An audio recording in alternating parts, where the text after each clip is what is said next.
नमस्कार, आप देख रहे हैं भारत न्यूज टुडे चैनल।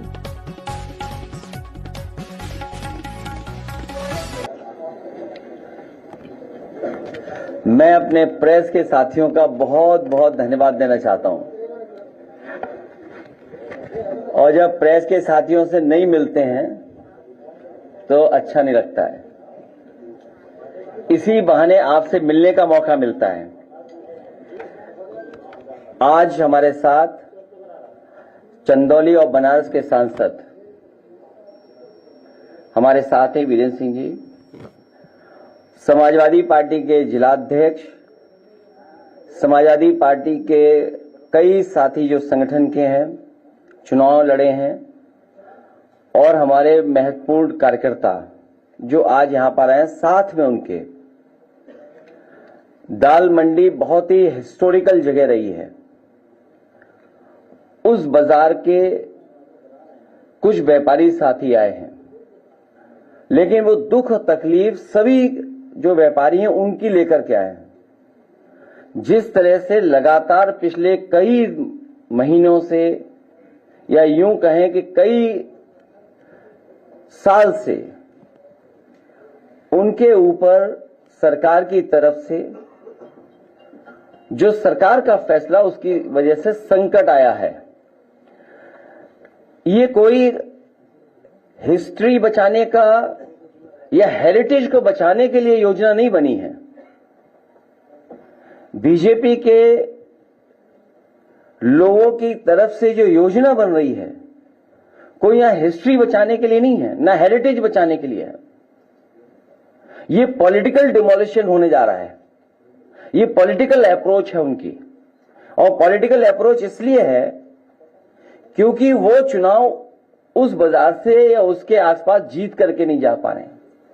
अगर उन्होंने कोई एग्जाम्पलरी काम पहले कोई किया होता, बनारस को क्योटो के बराबर खड़ा करने के लिए, क्योंकि हमने आपने जो तस्वीर या जो विजन देखा, और खुशी तो तब हुई जब ये विजन आया कि हम वाराणसी को क्योटो बनाने जा रहे हैं। क्योटो वो रिलीजियस हेरिटेज सिटी है जापान की, जहां न जाने कितने टूरिस्ट जाते हैं। वहां की सफाई, वहां का पहुंचने का जो इंतजाम है, वहां की पार्किंग, वहां की फैसिलिटीज, वहां की और जो एमिनिटीज होती हैं, वो वर्ल्ड क्लास ही नहीं, वर्ल्ड क्लास से ऊपर के स्टैंडर्ड की हैं। तो जब ये बात कही गई कि वाराणसी को क्योटो बनाया जाएगा या क्योटो के तर्ज पर उसका विकास होगा, और मुझे याद है हम लोगों को भी भरोसा इसलिए आ गया क्योंकि उस समय के जो प्रधानमंत्री थे, उनके साथ हमें भी भोजन करने का, खाना खाने का मौका मिला था, तो भरोसा और बढ़ गया। लेकिन इधर देख रहे हैं कि लोगों को परेशान किया जाए, कैसे किया जाए, तकलीफ कैसे पहुंचाई जाए, उनका कारोबार कैसे छीना जाए, उनको अपने डर से, अपने सरकार की ताकत से, सरकार के डर से कैसे डराया जाए, जिससे वो अपनी मांग भी न मांग सकें। और अपने प्रोजेक्ट को पूरा करने के लिए, पॉलिटिकल प्रोजेक्ट के लिए, कोई डेवलपमेंट प्रोजेक्ट नहीं है, पॉलिटिकल प्रोजेक्ट को पूरा करने के लिए डिवाइड एंड रूल का रास्ता अपना रहे हैं कि ऐसा माहौल बना दो कि उन्हीं के बीच में मतभेद हो जाएं और कोई ना कोई एडवांटेज उठा ले। इसलिए हमारी मांग है कि ये पॉलिटिकल डिमोलिशन कंप्लीटली रुकना चाहिए। और दुनिया में तमाम देश हैं जहां पर वहां की सरकारों ने हेरिटेज, हिस्ट्री या अपने बाजार को संरक्षण कर करके जो आने वाले लोग हैं, कारोबार करने वाले लोग हैं, उनको सुविधाएं दी हैं। अगर इन्होंने न देखा हो वो इलाके, तो एक बार को हम सुझाव भी देना चाहते हैं। हालांकि हमारे मुख्यमंत्री जी सिंगापुर में स्पेन ढूंढ रहे थे, सिंगापुर में स्पेन। तो मैं कहूंगा कि दुनिया की जो टूरिस्ट सिटीज हैं, किस तरीके से उन्होंने अपनी गलियों को संरक्षण रखा। 2 लोग जा सकते हैं, पूरा बाजार है, दुकानें हैं, 2 लोगों की चलने की रास्ता है, तब भी उन्होंने उसको डिमोलिश नहीं किया, वही हेरिटेज का संरक्षण किया। क्योंकि विरासत में क्या मिल रहा है, हम पुरानी पीढ़ी से क्या सीख रहे हैं, क्या मिल रहा है आपको। यहां बहुत सारे कारोबारी जो हमारे पास 1-2 हैं, जो वो कह रहे हैं कि दादा परदादा से उनकी दुकान है, कई वर्षों से वो दुकान में काम कर रहे हैं और कोई बहुत बड़ा कारोबार नहीं कर रहे हैं। मुझे याद है किसी साथी ने यह भी बताया कि पुरानी जो दुकानें हमारी थीं, उस समय सरकार ने जो आश्वासन दिया था कि उनके लिए रास्ता दिया जाएगा, लेकिन रास्ता नहीं दिया गया इससे पहले जो जहां डिमोलिशन हुआ था। इसलिए भाजपा दाल मंडी वालों को दाल की तरह दले नहीं। दाल मंडी वाले हमारे कारोबारी व्यापारियों को उन्हें सम्मान दे, उनका संरक्षण दे। आप मुआवजे में दूसरी दुकान तो दे सकते हैं, लेकिन बाजार कैसे दोगे आप? और जो लोग तैयार ही नहीं है तो आप उनको जबरदस्ती क्यों छीनना चाहते हैं? आप दुकान दे दोगे, ग्राहक कैसे दोगे? दाल मंडी कोई एक दिन में नहीं बनी है, न जाने कितने वर्षों से लोग वहां कारोबार कर रहे हैं। तो दुकान देने की तो बात करो, लेकिन ग्राहक कैसे आप दोगे? और एक दुकान बनाने में पीढ़ी जमाने लग जाते हैं। एक दुकान को जमाने में जमाने लग जाते हैं और ये चाहते हैं उसको तोड़ करके हटा दें, और एक पल में ये तोड़ना चाहते हैं। और सबसे बड़ी बात तो यह है कि भाजपाई जो नेगेटिव है, नकारात्मक है, संकीर्ण सोच है, वो कैसे चौड़ीकरण की बात कर रहे हैं। चौड़ीकरण भाजपा की संकीर्ण सियासत की साजिश है। ये साजिश कर रही है, ये चौड़ीकरण जो कर रही है, ये भाजपा की संकीर्ण सियासत की साजिश है। ये एक विरोधाभास भी है, क्योंकि संकीर्ण बहुत नकारात्मक सोच वाले वो चौड़ा करने की बात कर रहे हैं। किसी की जीविका छीनने का अधिकार कब से मिल गया इनको?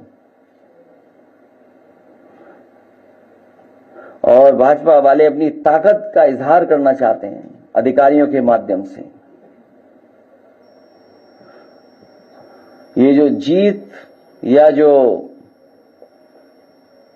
ये अधिकारियों के माध्यम से दबाव बनाना या मैसेज देना, डराना धमकाना, ये कितने दिन चलेगा? आज हम और आप लोग बैठे हैं तो और दिन कम हो गए हैं। पहले बैठे थे तो न जाने कितने दिन थे, 20-25 दिन और कम हो गए।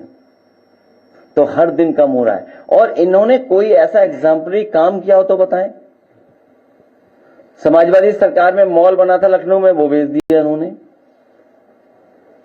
ये तो बेचने वाले लोग हैं। कहीं ऐसा तो नहीं कि ये बड़े बड़े लोगों से मिलकर के कोई बहुत बड़ी साजिश कर रहे हो। वारणा जैसी नदी को साफ रख करके और वाराणसी का ट्रैफिक कैसे कम हो, उसके लिए जो रिवर फ्रंट की तैयारी थी वो भी इन्होंने रोक दी। अब कभी कभी सोचते हैं कि कुछ लोग तस्वीरें चलाते कि वारणा नदी पे हम ये डेवलपमेंट करने जा रहे हैं, जबकि जो प्रोजेक्ट उस समय बना था उससे वारणा नदी साफ भी हो गई होती, लोगों को आने जाने का रास्ता मिल जाता, पार्किंग की जगह मिल जाती। और मुझे खुशी इस बात की, आज दोबारा बात दोहरा रहा हूं मैं। विधानसभा में मैंने दोहराई थी बात, और लोकसभा में मैंने ये बात कही, कई मौकों पर कहा मैंने कि आज जो मेट्रो जितनी भी चल रही है यूपी में, आपकी लखनऊ की मेट्रो समाजवादी की देन है, कानपुर की मेट्रो समाजवादी की देन है, नोएडा से ग्रेटर नोएडा जोड़ने वाली मेट्रो समाजवादी पार्टी की देन है, नोएडा को दिल्ली से जोड़ने के लिए मेट्रो समाजवादी पार्टी की देन है, आगरा की मेट्रो समाजवादी की देन है। और वहीं क्योंकि प्रधानमंत्री जी की कॉन्स्टिट्यूंसी में भी मेट्रो बन जाए, मेट्रो हो, इसलिए उस समय समाजवादी सरकार में पूरी डीपीआर बना करके और बजट 50 करोड़ दे करके हम लोग गए थे। और अगर समाजवादी सरकार बन गई होती तो वाराणसी में भी मेट्रो होती, और मेट्रो बनने के बाद आपको किसी भी गरीब की दुकान या इस तरह का डेमोलिशन का फैसला नहीं लेना पड़ता। अगर कोई बनारस में रोका है मेट्रो को, उस डेवलपमेंट को किसी ने रोका है, तो वो भारतीय जनता पार्टी है। जो ये परेशान किया जा रहा है दाल मंडी में, वो केवल अपना वोट सीधा करने के लिए। और अगर इनकी कोई तैयारी होती कि हम दाल मंडी को किस लेवल तक ले जाएंगे डेवलपमेंट, तो कम से कम किसी बड़ी संस्था से इस तरीके से स्टडी कराई होती। हालांकि ये दूसरे शहर की स्टडी है। बहुत कोई पत्रकार साथी अगर बहुत समझदार हो, हालांकि सब समझदार हैं, ये पन्ने पलट करके देख सकता है कि अगर एक प्रोजेक्ट के लिए कितनी डिटेल्ड स्टडी होती है। एक अगर प्रोजेक्ट शुरू करना हो तो कितनी डिटेल्ड स्टडी होती है उसकी। ये केवल मैं उदाहरण के लिए दिखा रहा हूं।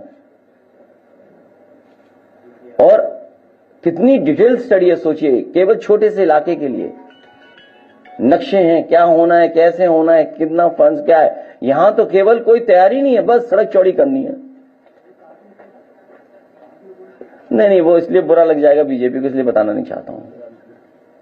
आपको अलग से दिखा दूंगा। आप केवल उन्हीं के पास भेज देना, लेकिन बताओगे नहीं, बोलोगे नहीं है। लो दीजिए उन्हें, पन्ने पलट के देख लो अगर लगे कि नहीं है, और फिर वापस कर देना किताब। ठीक है, मैं चाहूंगा कुछ